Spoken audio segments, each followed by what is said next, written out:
What is going on there guys, CG Gaming here, and today we're going to talk about the new Destiny 2 DLC called Warmind being released on the 8th of May and how Bungie are starting to go down the right path to potentially making the game series great once again. But just before we dive into the video, if you haven't already, then remember to smack that subscribe button just below this video and ring that notification bell so you can keep up to date with the channel and get notified once I release a new video. Now, just before I get into the new DLC, I just wanted to say I've been a massive fan of Destiny 1 since it was released back in 2014 and is hands down one of my favourite games of all time. Everything about the game was amazing in my eyes. An epic story, guns with stat rolls on them, the loot grind, challenging raid modes, hidden exotic quests and even PvP. Especially when the weekend came around and you got to compete in that week's Sweatfest that was known as Trials of Osiris. It was just one of those games that had such amazing replay value to it, and it suited any type of gamer. If you wanted challenging PvE content, you would jump in the raid, and if you wanted challenging PvP content, you would jump in Trials of Osiris. It was truly an incredible game. Now, when Destiny 2 came around, I was like a kid at Christmas. I was so excited that I even booked an entire week off work, and it just so happened that the wife was actually away that week, so I could literally rinse the game all day and all night. My freezer was full of quick microwave meals and my fridge was full of energy drinks. I went full on ultimate nerd mode that week and I was damn ready for the grind. And that week really was truly amazing. I grinded all characters through the story and got them almost at full light level. I was so proud that I got so far in such little time. Then it struck me. I pretty much completed everything that the game had to offer in a week. Granted, I had a lot of time to play that week, but still, it wouldn't take someone who just played a few hours a day that long to hit max light on all three characters. And that was one of the problems with this game. My excitement hit a new record high when the raid came out. I remember how incredible it was to explore the Vault of Glass when Destiny's first raid came out. I remember me and a few mates of mine spent hours trying to work out the boss mechanics. Every time we failed and wiped, we didn't get annoyed, we didn't get bored. It was genuinely so much fun, and the moment we finally beat the Vault of Glass was one of my most memorable gaming moments in my life. So you can pretty much say I had high hopes for this raid. This was soon crushed by how mundane the raid was and how it was mostly just clearing ads, working out puzzles in a series of sequences which you just rinse and repeated until you got a message pop up on your screen to say that you had completed that challenge. But I continued on. My eyes were on the prize of that epic loot I was about to get and I wasn't giving up. Then the first raid chest popped up and I think I got some crappy gun and some tokens. Some bloody tokens. This game really annoys me with their token system. Destiny 1's loot system was perfect. Bungie, why are you trying to fix something that's just not broken? Tokens were not the answer and tokens need to go. Once I completed the first raid, I didn't feel the need to tackle the raid again. There was no replay value, and that's when I started to get put off the game. Curse of Osiris came out a bit down the line, and I admit it had a cool story to it, but I think that was only due to the fact that we finally got to meet Osiris. A new section of the raid was released, but I didn't even bother trying it, which was a bit of a shock to me, but I just had no motivation to play. Weapon masterworks were also introduced, but nothing seemed to be getting fixed for the fact that there was no real grind in the endgame, which was one of Destiny 1's main selling points.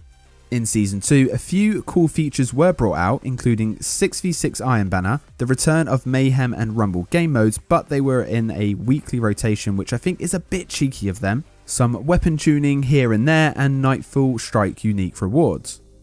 This was the point where I thought Bungie was starting to head in the right direction with Destiny 2 and introducing the endgame grind to the game. Now let's move on with the second expansion for Destiny 2 called Warmind.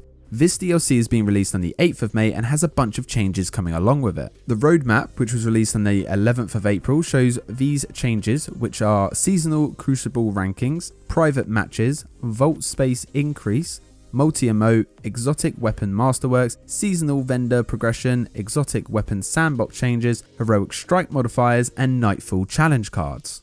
Just by looking at this roadmap, I can already tell that Bungie are starting to listen to the actual community and are taking a step in the right direction, although features like private matches really should have come out when the game was released back in September 2017.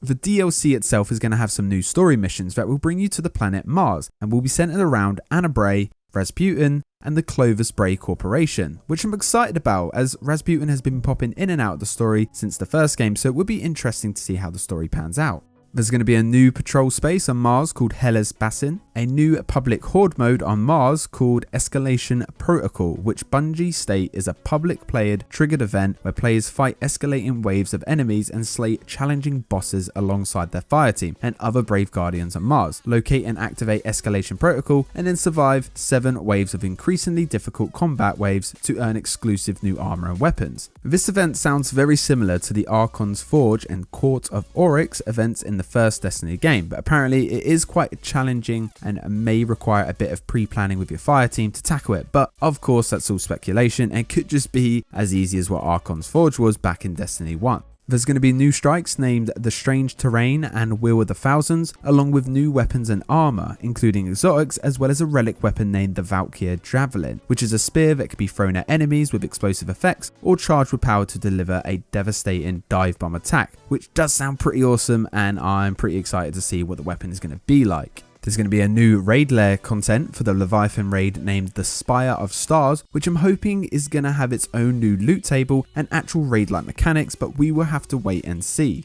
The max level cap is also of course being increased to level 30 and power level to 380, but I believe that you can increase that to 385 with mods on your weapons and armor. Now, the new Crucible ranking system also seems like a pretty interesting new feature. You'll earn glory points and climb a ranked ladder in competitive mode, and for quick play you'll earn Valor points. Collecting enough of glory and Valor points will allow you to rank up and eventually prestige, which will reset your rank for special rewards. Now this sounds pretty similar to how the Call of Duty games run in multiplayer mode, so it'd be pretty interesting to see how well that's being implemented into the game. Overall, I'm quite excited for the new DLC and also just jumping back into the game, as there's a bunch of new features that has the potential to get Destiny 2 back on track to being the game it was supposed to be when it was released last year, and I'll be playing the game when the DLC drops on the 8th of May for sure. Now, I'm interested to hear what you guys think. Do you think that Bungie are taking the right direction into making the Destiny franchise great once again, or do you think it's too late for Bungie to pull out a wildcard and restore former glory to the game series? Let me know in the comments below. Alright guys, that's it from me today. I hope that you found this video helpful. If you did, smack that like button just below this video, and well, while you're down there, you may as well just hit that subscribe button to show your support and turn notifications on to keep up to date with all my latest videos. Alright guys, have an awesome day, and I'll see you all in the next video.